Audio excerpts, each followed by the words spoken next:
இன்னைக்கு ரெண்டாடி சமையல் என்னம்மா சமைச்சிருக்கீங்க? வா பாப்பா என்ன சமைச்சிருக்கேன்னு பார்க்கலாம். ஓகேம்மா.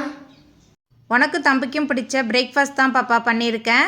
நல்லா சாஃப்டான இட்லி வந்து ரேஷன் அரிசியில் தான் பண்ணது.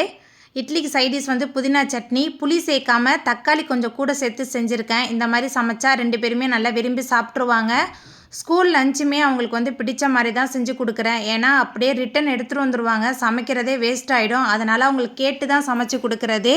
2 பேருக்குமே நல்ல குழைவான ரச சாதம் பண்ணிவிட்டு கூடவே மிளகு கொஞ்சம் தூக்கலாக போட்டு ஆம்லேட் பண்ணியிருக்கேன். ஏன்னா 2 பேருக்குமே சளி இருமல் ரெண்டுமே கொஞ்சம் அதிகமாக இருக்குது. இந்த மாதிரி கொடுத்து விட்டா 2 பேரும் விரும்பி சாப்பிடுவாங்க.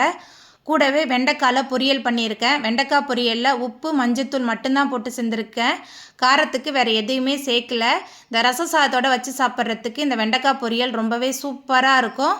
அதுக்கப்புறமா லெமன் ஜூஸ் கொடுத்து விட்ருந்தேன். நம்ம வீட்டில் பிரேக்ஃபாஸ்ட் லஞ்ச் எல்லாம் தயாராக இருக்குது, வாங்க சாப்பிட்லாம்.